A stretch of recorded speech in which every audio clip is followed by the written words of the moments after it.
Hello guys, it's us again, and I'm Zaki, aka Akis, and we are back Yes. for episode 4 of our Episode 4. podcast. Okay. Yeah. We made it to episode 4. Yes, thank you for all the support. Thank you for all the views so far. And actually, we want to pay our homage and actually tribute to the warrior who has just passed away. Yeah. Just a few days after receiving his HOF, his ring, and his pronounced date. Just days after the Raw itself. No, next day. The next day. Yeah, literally the next day. Yeah. So, may the guy who is known for his antics and his running with the energy, bursting down the ring, and also he pulling the ropes and all his quirky promos. May he rest in peace. Yeah. Yeah. So, I mean, it's a pretty sad week for wrestling fans everywhere. I mean, considering what happened at Wrestlemania with the streak ending, then a subpar Wrestlemania as a whole, and also to find out a few days after the induction, the Warrior just passed away suddenly. And I think the thing that we can take away from this is that beyond what he did as a wrestler in the ring was the fact that he created something that was larger than life, which is something that is very rare in wrestlers these days. And most people can remember his match from WrestleMania 6 with Hulk Hogan, and also WrestleMania 7 with Macho Man. Quite important and big matches. And it happened at a time where wrestling was more, like when we talk about in the previous podcast, like steeped in more of law and being a hero and things like that. So he was the very definition of that. And it's interesting to note that the fact that he gives credit to the people behind the stage, the backroom staff. That is actually quite surprising that, and it shows that it doesn't only relates to the wrestler. It's not only the wrestlers who should get the credit, the people behind it. In fact, I think Jim Johnson, if you know him, he's actually the composer who he has composed a lot of nice songs that actually relatable to the wrestlers himself. So I believe he should be given the due credit, the due recognition for all his hard work. Yeah, and as also Warrior said, like, I mean, the people who like set up the ring, people who do all the technical adjustments, the lighting and things like that, they actually play a huge part in this. And they should be given credit because some of them have been staying on for like the past 20, maybe 30 years in the business. So they have given everything that they can. And they actually don't get any credit or say, but they actually do a lot for the company. So it's great that he gave them a shout out, which I think not many Hall of Famers have done. They were mainly just focusing on themselves. A cliche speech would be like thanking the fans, the family, and everything, all that. But to actually thank the people behind the scenes, the one that we never actually see on the screen, that is actually something that Warrior, in his speech, we should thank him for lah, because he give the due credit, the due respect for these people. Yeah, at first I didn't realize why he was put on last, because I thought Jake would be a better last candidate than Ultimate Warrior. But when I was listening to his speech, you can sort of understand that maybe he saw that this was like his final chance to say something to not just everybody that helped him along the way, but also his family and things like that. So it was a chance for him to like build up the bridges that he broke when he was in the WWE. And he also actually want to rectify all the wrong the DVD about him. I also watched the self-destruction of that title of that show, of the DVD. So I think it's not justified to say that he has done all these wrong deeds and everything. Then I think there is also a way to actually clear all the murky waters, to put everything under the bridge. we never know also whether what the DVD said was the truth or not. So I mean, he had a chance at least to tell not only the people behind the stage, but also the people in the corporate. In fact, worldwide lah. So the message is clear. So he also talked to the fans on Raw, which was, I mean, we could see that he was struggling to come to the ring. So maybe he wasn't feeling so well during that period of time and things like that. And his speech on Raw actually made the fact that he passed away even more dramatic for us because of what he said, talking about how people remember things about someone and the legacy it's created, especially when somebody is breathing their last breath or is heart beating their last beat. So his acknowledgement of not just himself and what he did, but also realizing that he became who he is because of the people around him that made it extremely special, not only to see him in the Hall of Fame, but to see him on Raw as well. So I think it was a fitting tribute in any case for a man who is actually, like we said earlier, like larger than life. It seems that like his days are numbered, but yeah. We will never know. Yeah, we never know when we die also. When is our time. But yeah. So I mean, the circumstances and the timing made it bigger than what it is. But his spirit and the idea that you can achieve what you want to achieve, like when he states his favorite quote, "Always believe," which is even on his Hall of Fame ring. So it says a lot. I mean, it's rare that people can actually learn something that they can apply in life from a wrestler of all people. And I think he was one of the unique people to do that. And sad as it is, he gave all that he could, and we appreciate him for it. I think every single one of us who has watched wrestling from way back in the day till now. And the outpouring of tributes can be seen like on Twitter and Facebook and things like that from other wrestlers. And so Warrior, you will be always remembered. Yeah, so rest in peace, Ultimate Warrior. And just to touch a bit on the HOF, the inductees, I feel that personally, Jake the Snake Roberts, he gave a totally raw and brutal truth. Yeah. Even he doesn't even care if it's the PG era or whatever shit, but I feel that should be the way. It shouldn't be uncensored. It should be like unscripted, uncensored. Right from, it can be seen straight from the heart. So it's like pouring out all the troubles, all the demons that he has gone through, which is actually a sad thing that happened to him. But luckily he's on the road to recovery. And yeah, like to add on to what Zaki said, I think it's true that they shouldn't censor, especially during the Hall of Fame. They can censor everything else, but not the Hall of Fame, because it's the only chance the wrestler gets to say exactly how they feel. And I think Jake was the one who touched me the most when he spoke about his shortcomings as not only a man, but a husband and a father. And it's nice to see someone actually be brutally honest and acknowledge this side of themselves in front of such a large audience, because it can be quite intimidating. But he did not care as to how people perceive him. He just wanted to make things better. So I mean, it's along similar to the lines of what Warrior did at the end of the Hall of Fame ceremony, whereby he sought to make better what was made worse before, for not only himself but the fans and his family who were sitting there with him. And to talk about the other inductees, Lita was the first one. Her speech was kind of interesting, but was not really emotional in any way. It's just mostly her talking about how she got into wrestling, like how she hitchhiked to Mexico to become a luchador and things like that. So it's become like back to history, like more of it's nothing much. Even I guess Razor Ramon's one also was pretty short. Pretty short. So the one that stood out for me was actually the Jake the Snake Roberts. So because it was the truth, the raw emotions that actually coming out from him, and he actually opened up all his life. That's why I like to see the Hall of Fame, because it's a chance to see the wrestlers, larger than life wrestlers, because we see them as not merely as a character or a wrestler on the TV itself, but as a man or as a human, as a person itself. So it's always an interesting show just before WrestleMania. And other inductees like Mr. T, I think he was kind of upset when his speech was cut short. So it's actually like blabbering, dragging on. We're not very sure. So I mean, if you guys want a funny take on it, you guys should watch this week's Botchamania 249. There's a quite funny ending based on Mr. T's speech, which I think you guys should take a look. It's really quite hilarious. And Carlos Colon, who's basically, to me, I consider him the Vince McMahon of wrestling in Puerto Rico. Many of you might not have caught it, but when he was coming out to stage, when his sons and nephews were inducting him, Carlito was actually like looking away from his dad when the two escorts, I think the Bella twins, is it?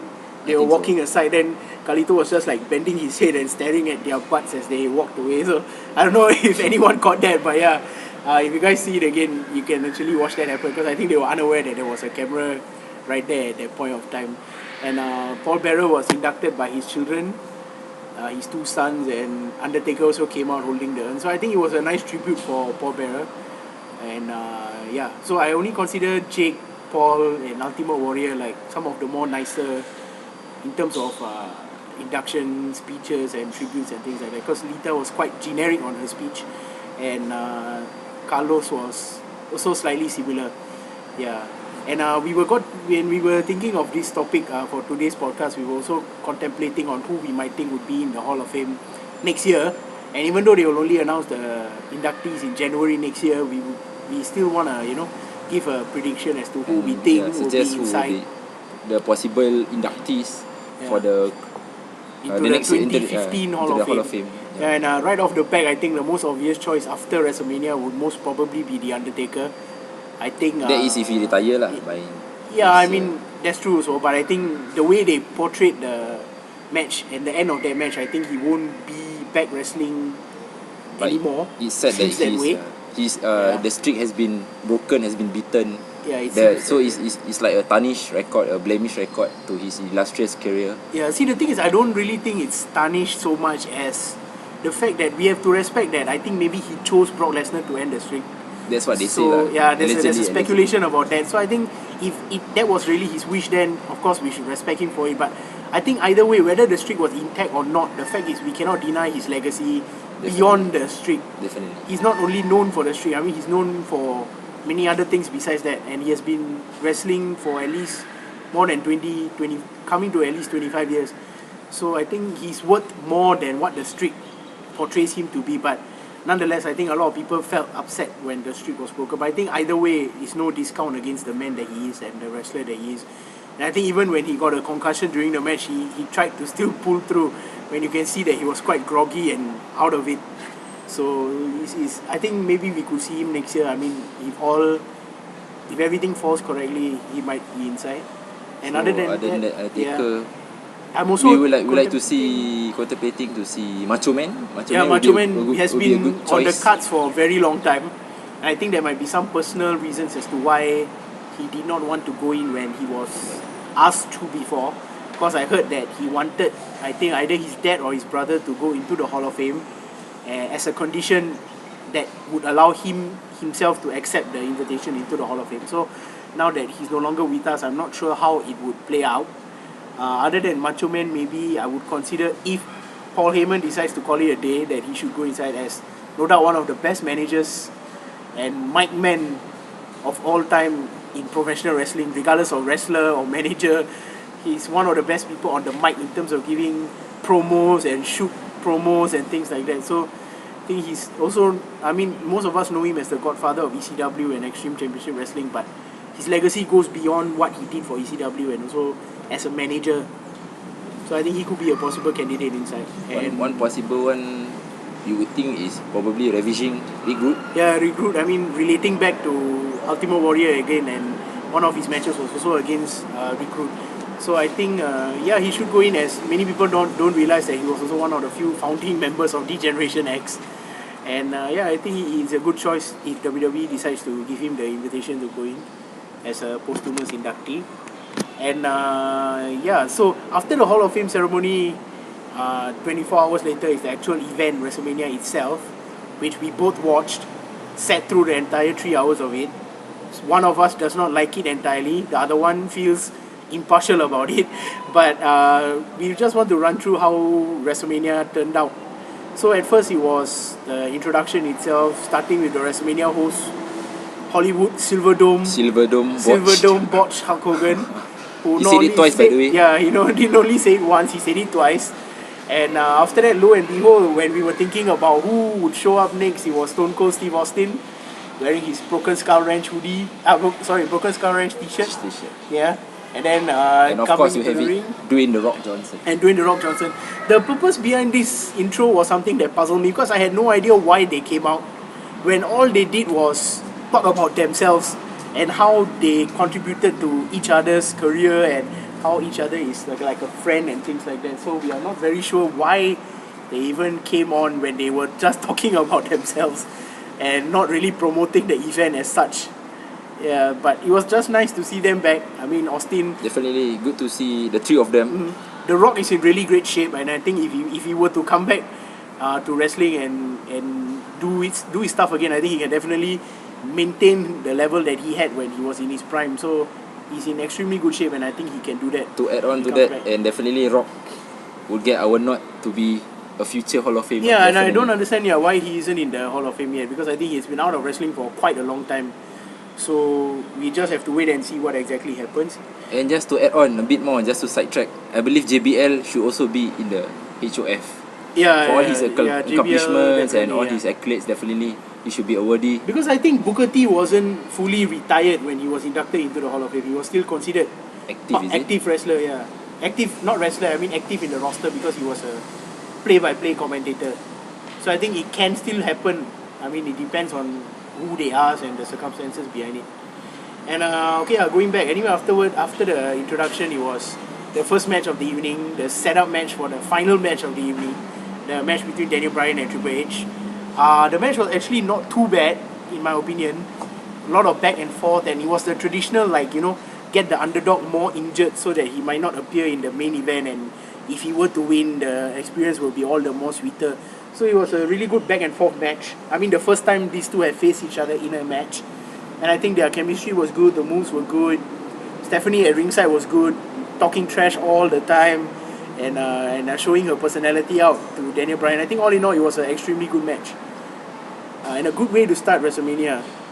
And as predicted, Daniel Bryan won, even though with his shoulder strap won, and the 70,000 people in the Silver Dome went insane and started cheering. So it set a good tone going into the next event, which, Taki, maybe you want to say something about the next match after the Daniel Bryan one, which was actually the quickest match, I think, between Shield and New Age Outlaws and Kane, which was like extremely quick, right?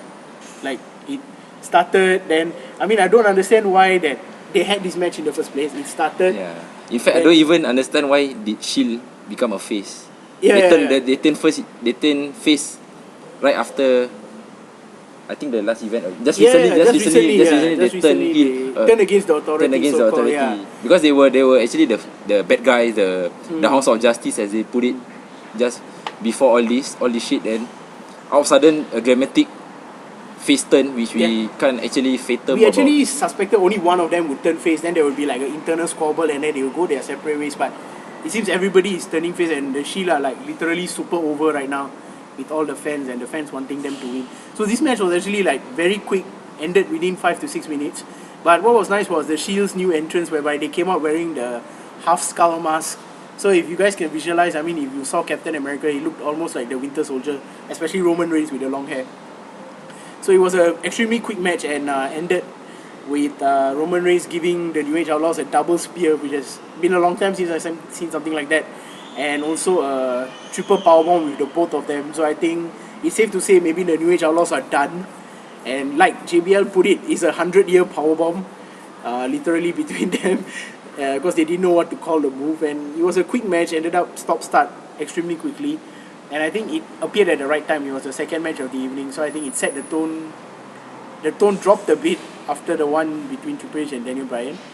And from there, it started to get slightly better when we began to observe the match between John Cena and Bray Wyatt, which was a match that nobody really understood why it happened and what the meaning was behind it. But during the match, it's interesting to see this storyline play out, because it seems that Bray Wyatt believes that within John Cena there's this monster inside of him, which I think many of us have seen during John Cena's Ruthless Aggression era, during when he first started wrestling, when he was like angry and the way he fought was based on aggression. So I think he was just playing back on this thing with John Cena. The Doctor of Thugonomics that Yeah, it was around, I think even before that, like when he wanted to face Kurt Angle the very first time he debuted in WWE. Yeah, it was actually a quite impressive debut, I must say. Impressive debut. Yeah, he wearing that kind of like trunks, very short trunks. Very retro. Very short trunks. If I recall, it's like 2002. It is in red or green. Red, right? Yeah, red was red actually tights, and that actually sparked off a bit of the ruthless aggression, as they put it. So it's very interesting to see Bray Wyatt in this match, especially like getting down on his knees and taunting John Cena to like finish him, and it was a very interesting dynamic between the match. So it's not really an excellent match as a whole, but the fact is between these two superstars, the charisma and how they conducted themselves inside the ring made it an extremely good match. And not to deny the crowd, when all of them were like waving their hands back and forth and saying he has the whole world in his hands. So it's like really, I mean, you can see the tide turning, especially with the Shield and the Wyatts, where people didn't really like them before, and fans are starting to like giving them more pop, and they are becoming more over with fans. The more and more it goes on. And it's interesting to point out that actually Bray Wyatt was Husky Harris when he was like yes. nobody in the Nexus, right? In NXT. And nobody gives a shit about him. And what a repackaging for him to see him actually stand out as he even can wrestle as a singles competitor even without the Wyatt's family helping him out. And I'm definitely impressed by his spider walk. And then he does it again. I mean, if you all watch WrestleMania, this was a very talented job done by the cameraman, which I'm not sure whether is it accidental or not. But like when John Cena was going off the ropes, Bray Wyatt just popped up in the spider position. So there was this like moment of shock going on. So we were trying to like contemplate, oh no, what has happened and things like that. But it's a very interesting, very dramatic cut that we weren't prepared for, but it was really exciting to watch. And as much as we predicted Cena to win, we predicted Bray Wyatt to win actually, correct. But eventually, lo and behold, the Thuganomics, the man behind the C Nation gang, C Nation soldier, triumphed, and overcame the odds, whatever. So it was like, I mean, as traditional as he goes, attitude adjustment, and he won the match. But I think what goes beyond is that how the match was pictured in terms of the charisma between the two, and how Bray Wyatt was just like taunting John Cena and laughing. It's like a play of personalities, which I think we have not seen in quite a long time. So this match was actually a good note. So I mean, to carry on from the bad note that the Shield left us with, because it was so short. And then moving on after this, I believe it was the Battle Royal, the 30-man Andre the Giant Battle Royal, which we didn't really see much intros. I mean, most of them started inside the ring, and I think only Sheamus and someone else came out through intro music. And surprisingly, Cesaro was the winner. Someone somewhat predicted Miz, but I predicted the Miz because there was a lot of hype with the Miz going into the Battle Royal, so I suspected that he would play such a big part in it, but nope, he was gone. And Alberto Del Rio doing his botch kick to the side of the head after the turnbuckle, which he has missed multiple times, and he still keeps doing it. And of course, Kofi Kingston, one of the highlights again, as with him in any Battle Royal and Royal Rumble, he flew off the turnbuckle and he landed on his back with his feet on the steps, and he climbed back in, soon to be tossed out immediately after. But still, I mean, people starting to like his antics. He managed to evade being eliminated. His flexibility and his ability to actually stay within the game and not getting eliminated, that deserves a shout out. And especially the way Cesaro won the match is another big thing, whereby if you were to think back the moment between Hogan and Andre, that slam match in particular, when Hogan picked up Andre, there was like sort of a momentum help with Andre, and that slam sort of happened. But if you watch the one between Cesaro and Big Show, he literally picked Big Show up and held Big Show for a split second, which we have not seen it before, and this is proof that Cesaro is by far, pound for pound, I think the strongest athlete that the WWE has. And maybe I guess on par with that Mark is Henry probably and Billy to pay Langston. homage or direct reference to the moment that you have actually mentioned, the Hogan scoop slamming Andre the Giant. And then he goes it. Then he has it, so he will actually get the trophy. Yeah, he got the trophy on Raw. Yeah, he got the trophy on Raw. Yeah, the next day on Raw. And so after that, I think it was a good match, this one as a whole. I mean, I saw no point in having this match except for the fact to pay tribute to Andre the Giant, and I actually predicted Miz to win, but when I saw the event itself, I wanted Big Show to win because he came out in the exact same attire that Andre did, that like half singlet thing. So it was like sort of, written somewhere that Big Show might win, but he didn't. And I think he went to a deserving winner. Cesaro deserves a push. Extremely talented athlete. Been watching him since his indie days as Claudio Castagnoli, and also very mysterious ice cream back in Chikara. So he deserves his time in the spotlight right now. And I like his hairdo, man. His hairstyle when he has long hair. Yeah, it's kind of awkward now because most people see him as a bald guy, but before, when he had long hair, it was really quite interesting. And after this match, it was actually the big one that everyone wanted to watch, and the reason why most people, I believe, paid money to go and watch it live was the one between Brock Lesnar and The Undertaker, the Streak versus the Beast incarnate himself. And as we mentioned before, I mean, Undertaker lost the match after taking 3 F5s and getting counted out of 2 Hell's Gate chokeholds. So I think it was a very intense match. Although not as fast as one might want it to be. It was a very slow, methodical match. But I think there's savagery in it. Like, you can see the emotion between the two. And I think it gives more credence to the theory that, you know, the Undertaker selected him to break the streak, because you could see like some sort of connection between the two when they were wrestling. It was a quite ruthless back and forth match. Though Lesnar wasn't the hot favourite to win, people actually predicted that Taker would extend his streak, but it wasn't meant to be. And actually, Lesnar proved the writings on the wall, proved that the quote on his shirt did justify eat, sleep, break the streak. He did man up and actually did it. He actually executed what he said. He meant what he said. Even though Undertaker suspected that he had a concussion and he left the arena with Vince in the hospital, I think the fact that people weren't really upset at the fact that he lost, but more at the fact that who he lost to. Because people were thinking that why would you lose it to a part-timer when you could give it to one of the existing Raw roster and it could act as a stepping stone for them to get catapulted into like maybe the main event or the title picture and things like that. So not many people were sure why it wasn't done that way and given to a part-timer. But I can see the logic in giving to the part-timer, because it could be the end and then that's it. I mean, Brock Lesnar could just leave, and the fact that the streak was broken leaves with him, and it won't follow in the history in the coming months to come. So it will just be like a WrestleMania moment that is kept in the past, and it won't be brought up in the future anymore. So I think there's some sense of logic to that, in that sense. But overall, I think it was a good match. Maybe might not be what people were expecting in the last match for the streak, and the entrance for The Undertaker was not really that impressive as some he had done before. But overall, good match. Not really anything spectacular to talk about. After this, for some reason, they put the 14 Diva Battle Royal, which I don't even know why it happened in between the main event and the streak match. And as prefixed by the crowd, who started shouting, "No one cares, no one cares, no one cares." So it's like, I don't understand why they put it there. A match that no one... It could probably be a match filler, just to maybe a match filler, but it could be swapped with the Battle Royal, because I think the Battle Royal is the same logic. The 30-man Battle Royal was the same logic as the Diva Battle Royal. It's just a dumping ground for mid-card wrestlers.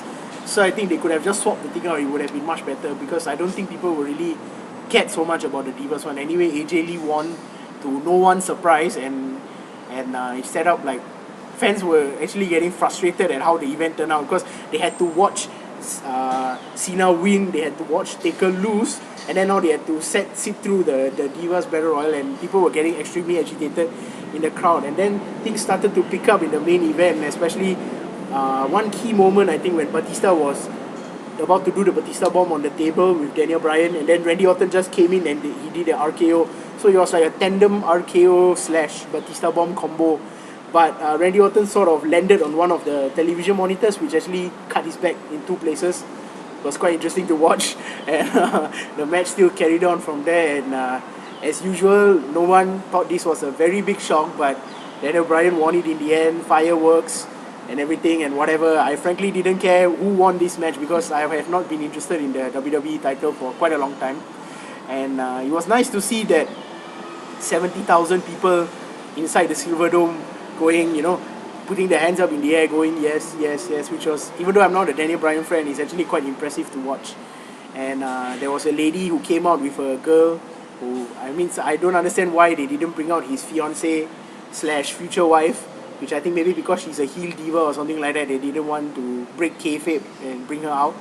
There was this lady and this little girl, allegedly his sister and his niece, who came out to celebrate with him. So I think it's a very good-natured, good old boy sort of story. Whether you like him or not, love him or love him, he's still your new world heavyweight champion. And I was discussing with Zaki earlier, like, he seems to be a weird mix of a lot of wrestlers. Like, he has this underdog personality that came with him. He has that yes movement, that fans pulling for him and things like that, like Cena had with the Chain Gang. He also went against the authority like Stone Cold Steve Austin. He does things for the people like The Rock, and there's like this weird mixture of many wrestlers' gimmicks molded into Daniel Bryan. And I'm not sure where it will go from here. I don't know who is going to step up to be a contender for him in the long run and things like that, because I don't want to see Bautista and Randy Orton going against him again and again and again. So I hope they have something aligned for him in the next coming months. And the next pay-per-view is Extreme Rules, which most probably he will have to defend his title as well, but I'm not sure in what type of match. Maybe a last hurrah for the Authority and the makeshift evolution that exists now between Batista, Triple H and Randy Orton. Just a side note to recall, Daniel Bryan was actually the protege or the mentee of The Miz. The Miz, yeah, he was the Miz's rookie in NXT. NXT sometime back. Yeah. And that was the point of time where I hated Daniel Bryan, because I don't understand why The Miz would take on such a guy. Because The Miz had more personality than Daniel Bryan had in his one finger. So I don't understand why he was selected that way. But yeah, I mean, all credit where credit is due. He's a really good wrestler. I think one of the best submission wrestlers I've seen in a long time. But like it or not, he's the WWE World Heavyweight Champion, and I think most of the WWE universe likes that this happens. But I hope there will be something interesting that might happen in the long run for him. I believe it's just to appease the fan. Yeah. To just make it up for the Rumble omission. Not just for the Rumble thing. I mean, after the Rumble, CM Punk leaving, so watching Cena win against Wyatt, watching Taker lose, sitting through the Divas Battle Royal. I mean, they put fans through a lot of shit. And this was a way to just, give something to the fans. Say, okay, here, we gave you something. You guys can keep quiet for a while until we figure out something new. That kind of thing. So, I mean, we just want to see what happens from here. But as of now, if you were to ask us the question, is this the time to care about who is going into the WWE title picture? I say no. Just watch for the other people involved, especially in the tag division, people like Antonio Cesaro and things like that. And moving on from WrestleMania. Anyways, speaking of CM Punk, yeah, the man from Chicago, the best in the world, he was nowhere to be found because some people were actually holding out. Even I admit I was holding out for him back then, but PS I wasn't. Yeah, so interestingly, he didn't appear, and whether the future still lies with WWE or not, or will he reappear in ROH or even TNA? No, that remains to be seen. He was in TNA. I don't want him to go back. Yeah, I mean, TNA is a sinking ship, so please do not go there. I mean, case in point, who is their new World Heavyweight Champion now is really something to behold, where ever since Dixie Carter got the company from Jeff Jarrett, I think it's been on a very quick spiral downfall. And our closing thoughts on WrestleMania is that this year, I think both of us agree that it's a very subpar to average pay-per-view. Despite being the 30th anniversary, it should be a grand stage, something to celebrate or commemorate. But in the end, there was like two matches. It didn't turn out as spectacular as we want. There's no hype, not much. There isn't even a specialty match at all, except the two battle royals. There wasn't any like TLC match or Fatal 4-Way match or some sort of. So it was like a blend, mediocre, spectacular to say the least. Yeah. Not even spectacular, by the way. Maybe out of 10, we would give it a 7 or 6. I would give a 4 or 5. I would be that blunt. A bit strict there, but I would be that strict. And a bit because we could have expected better, because it's the 30th. Yeah, one would think that they would do it better, considering that WrestleMania 20 was one of the better ones. They could have done it better, definitely. Yeah. And moving on from WrestleMania, people always tend to watch the Raw immediately after WrestleMania, because that is where you get to see the fallout and new storylines being built up. And this Raw was no exception. It was one of the better Raws that I've seen for a very long time. And one of the highlights, like when we started talking about Warrior before, was when he came out and he gave his speech.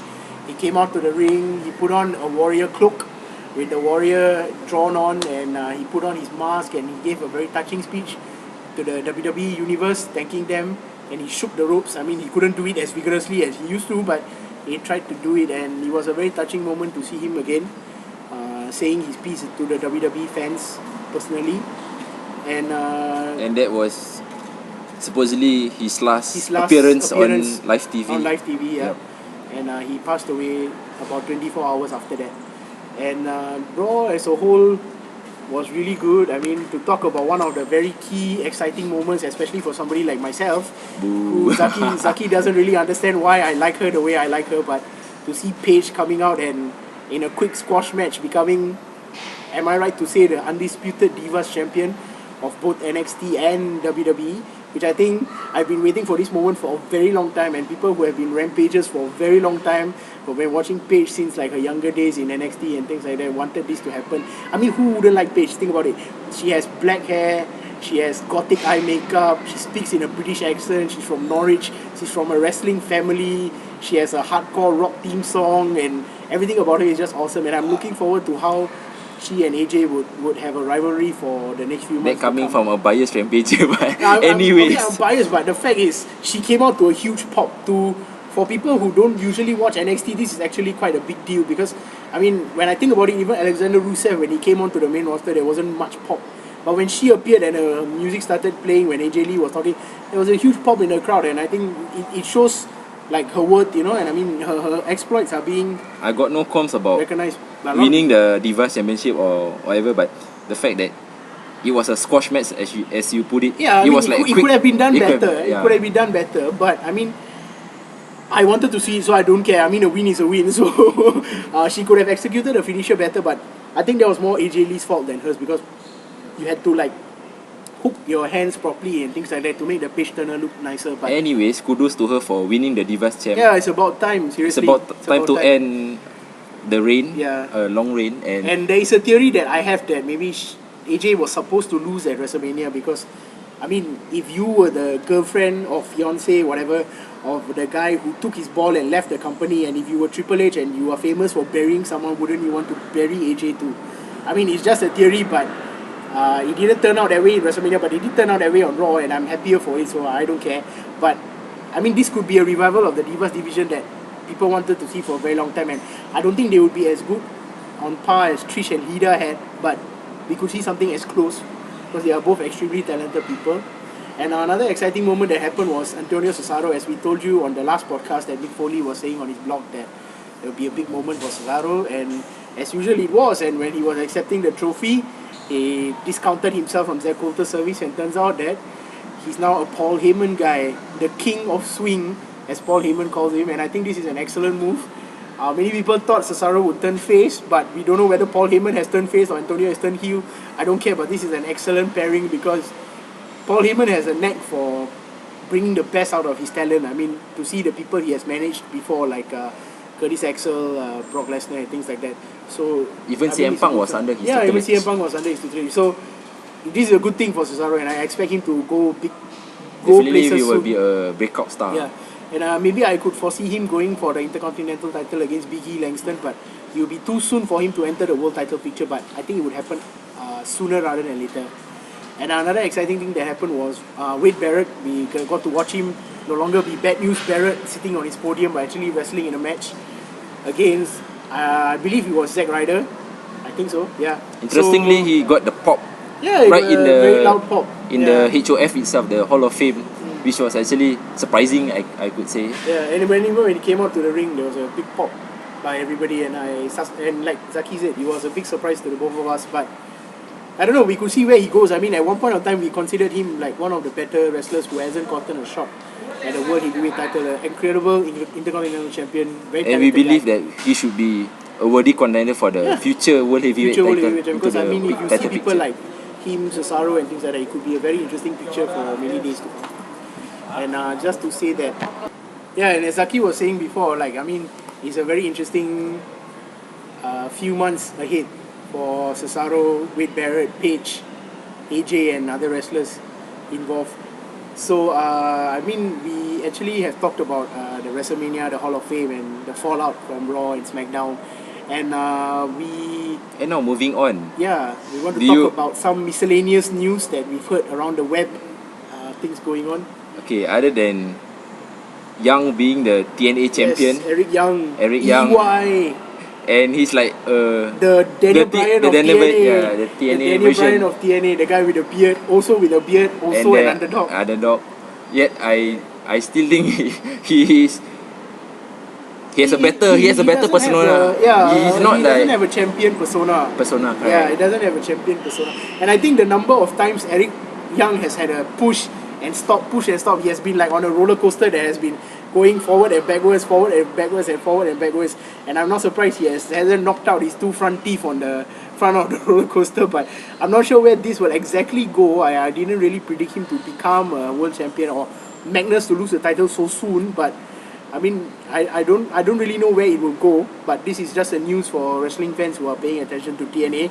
And might not have been caught up on it yet, but Eric Young is the new TNA World Heavyweight Champion. So at least TNA gives the youngsters or the... He isn't really young per se, but... Youngsters, like for example, the Magnus who won the world title. So at least they open up the opportunity for new winners, new champions. New winners and new champions. To be crowned instead of like just... The same group of people. The same group of people like WWE is actually practicing now. Like you see people like Daniel Bryan, who else? Randy in the Orton. picture? Randy Orton. Bautista. Yeah, all the usual suspects, all the usual contenders, where we should actually give like maybe to Ryback or Barrett. Yeah, Ryback had one chance. He had one chance, he blew it. Even Sandow also blew the chance. Sandow also blew his chance. Yeah. So I don't understand what was the point in giving people this contendership when they were to eventually script that they wouldn't win. I mean, they thought about the moment, but they didn't think about the longevity. So, I mean, I'm not sure was where it to give them some false hope or to just add a bit of spice? We don't know. I mean, you see, like, case in point, a lot of wrestlers who have had the push to the world title picture and nothing came out of it. They, like, descended into obscurity. Case in point, like what Zaki said about Ryback. What's Ryback doing now? He's with Curtis Axel in a no hope tag team. And then you also see Damien Sandow, I mean, who used to be, like, one of the most, interesting people on the mic, even as a heel, and he's tag team with Cody Rhodes and like the whole persona of being like the savior, intellectual savior of the unwashed masses and things like that. He's nothing now. Nobody has done anything with him and things like that. So another good person to talk about is Zack Ryder. I mean, there was a point of time where Zack Ryder was actually the United States champion, and now he's just in obscurity and things like that. And even Kofi Kingston, former US champion and Intercontinental champion, I mean, people just getting the titles and disappearing, so we are not very sure what will exactly happen. And speaking of, to add on former stars who are actually given so-called a small push, I would reckon that if John Morrison would actually go for contendership for the world title, but wasn't he ECW champion once? I think so. But it was ECW champion. But I mean, he wasn't ECW in the title was in picture. WWE, But he wasn't in the title picture. But I think John Morrison, if I'm not wrong, he's in either ROH or Dragon's Gate. Either one of these two places right now. And it's sad to see somebody like him go because he was quite talented as a wrestler. But I mean, this is the fact of it. I mean, if they don't want you, they get rid of you. I mean, if you see yourself having no like real future in the organization, I mean, in any organization, regardless of whether you're working in a 9-to-5 job or things like that, if you see like you aren't going anywhere and things like that, you want to move on to challenge yourself and learn something new. So we can't blame these wrestlers. I mean, recently even Ezekiel Jackson was also released from the company. So I mean, it's like it comes and goes. I mean, we have to see what will happen. And speaking of ECW, RVD came back. Again, I don't even know why this happened. Yeah, an old man, an oldie, a former World Heavyweight title. He's one of the Grand Slam champions in WWE. I think he has won every single title that WWE For all the accolades and accomplishment, why did he actually even turn up for Raw? Yeah, he came back for Royal Rumble, he disappeared, then he came back again. So what's the point of actually of all this? I really have no idea what is he doing back. I really have no idea. I thought maybe he would enter like one of the feuds, maybe with Damien Sandow. I mean, it could be good in that sense, but I'm not sure what WWE has in plan for him. But in any case, it's nice to see him back. I mean, it's a memory for those of us who have watched him through the years from ECW and things like that. So I'm not very sure. Again, with WWE, what are they planning to do with him? Anyways, the man, the good face, after claiming his world title, he gets to get another accomplishment added to his CV or to his life. In fact, he gets another belt. Another belt that cannot be taken away. Correct. Yeah. To act as a metaphor, so he actually wedded Daniel Bryan and Brie Bella over the weekend. Gotten married, and those who follow Brie on Instagram might have seen her pictures, and those who are on Twitter might have seen a huge outpouring of love and whatever it is for this allegedly Brad and Angelina of WWE. I mean, really? that's the simplest way I can put it. Really? They're like the first couple of WWE. And in my head, when I heard this news, in all honesty, I was thinking of one thing and one thing only. And I don't know if people would agree with me, but I wanted to see a possible intergender tag team match between Daniel Bryan and Brie Bella and Stephanie and Triple H. I think, why not? Yeah, this was the first thing that came into my head because I wanted to see like who would be like the dominant couple in the WWE and things like that. So I think I mean if it were to happen, I would all be happy for it because it's been a while since we've seen Stephanie actually wrestle. But I think it'll be interesting. Who knows? But I mean, okay, congrats to the guy. I mean, I'm not a fan of him, definitely. but congrats to the guy to both of them for actually to the both of them for getting married. For tying the knot. Yeah, and I think this might force John Cena and Nikki to get married also. So those of you guys who don't like John Cena and don't like Daniel Bryan, this will be a weird experience for you because you get to see the two of them get married to two hot women who clearly they don't deserve.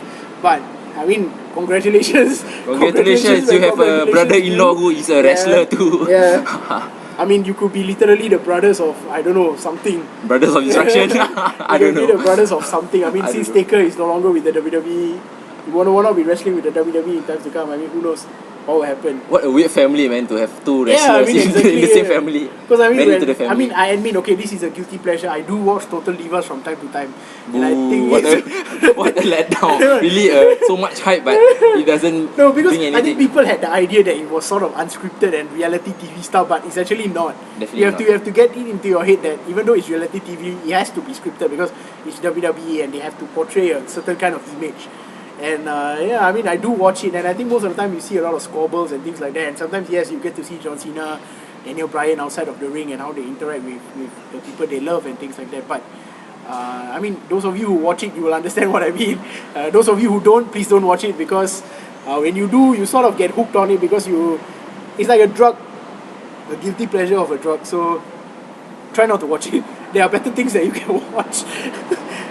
So in fact, if actually like his words came true, if Cena actually marries the other Bella, then they will be he's able to wrestle Daniel Bryan outside the ring too. Yeah. I mean, there maybe wrestle on the bed. I don't know. We don't know. We don't want to know. I mean, there are lots of things that people can think about when you look at a relationship that is weird as this. Yeah. But I think one good thing that they share is that I mean, it's good to have somebody who's with you in the business. I think most of the time, I guess previously with Randy Orton and John Cena where they divorced from their wives, I think most of the time it's because of the fact that they are away for a very long time on the road and things like that. So there's not much of communication and things like that. So there's nothing to hold the family together, and naturally it might lead to divorce. But I think it's better for someone in this business to marry somebody else in this business because you will be on the road together, you'll be traveling together, and naturally the relationship will be stronger because of it.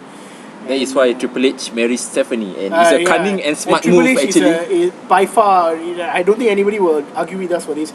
He's one of the smartest people to ever step foot in the WWE, regardless of whatever he has done in terms of burying other people and the controversy he has gathered. No one can deny he's actually an incredibly smart person to protect his status. Marrying Stephanie, marrying into the business, into the family. So this is actually a smart he move. said he's going to go into the Hall of Fame. He's going to induct possibly himself into the Hall of Fame. Who knows? I'm pretty sure he can do that if he wanted to. And but for all he has done, I believe with all the personal stuff and business and everything, all that crap, I still believe he is a deserved definitely future. I think nobody has had as much no one to doubt, title wins as doubt him. his John Cena has the same number of world titles as him. I think 14. Only Ric Flair has higher at 17. And as much as we love or hate Cena, we believe he also is going to be a future. I'm starting to like Cena now because I don't really like Daniel Bryan, so the lesser of two evils. Because people are booing John Cena and people are cheering Daniel Bryan, so I'm starting to lean towards John Cena now. So personally, I don't like both of them, but let's beside the point. I mean, you have to root for somebody. There isn't anyone you can just not root for. Orton for the win. Yeah, Randy Orton. I mean, people call him Randy Orton. I'm sick of seeing Randy Orton in the title picture for so long. So I think there can be better uses for him. Better uses for Batista also. Yeah. So sad to say we don't have a good or worthy contender for the world title because it's always the same usual suspects. It's all we have people that we can put across, but we don't think we will see them in the title picture definitely because it's up to WWE's discretion. I mean, we can think of a lot of people. I mean, Cesaro, Wade Barrett. We can think of even Biggie. Maybe who knows? So there's a lot of things we can think about, but it might or might not happen. It's up to WWE's discretion. But just to before we end the podcast, we just want to say that I mean, at the end of the day, if you ask us honestly, is it a time to care about who's in the title picture? Our answer is no. If you ask us, is it time to care about the Divas division? I say slightly yes. Azaki, what do you think? The Divas division, do you think it's time to care about it? Start caring about it? Well, I sense a slight yes. Just I think a similar picture, like the title picture, not so much of a worthy contender or a suitable but candidate. Keep in mind when Lita and Trish were wrestling, there weren't really many contenders as well. True, you have a point. But if you were to put Lita and Trish as the same status with AJ and Paige, we aren't going to put her in the same status. I think definitely that rivalry between Trish and Lita will never be they can never hold a candle to that kind of intense rivalry. But it can come close. It can come close because these are two extremely talented women. They are still very young. So I think they still have a long way to go in terms of like reviving the Divas division. And I mean, aside from the people who are existing right now, I think there might be people in NXT who can come up and, you know, just like what Paige did and revive this whole thing. And anyway, so we've covered all that we wanted to cover in today's podcast already. We hope that you guys enjoyed listening to us. Tune in maybe next week for our 5th episode. Thanks to everyone who has been viewing, and please, if you guys want to hear more from us, you can type a question in the comments and we will respond to you. And you can also like or favorite and subscribe if you want to. We will keep making this podcast for your enjoyment, and if there's anything you can let us know. And on behalf of Zaki and wrestling fans and the WWE universe, live from the Silver Dome again. We would like that to was say, intentional, by the way. we would like to say thank you. Thank see you. you again. Bye bye. Bye bye. Signing out.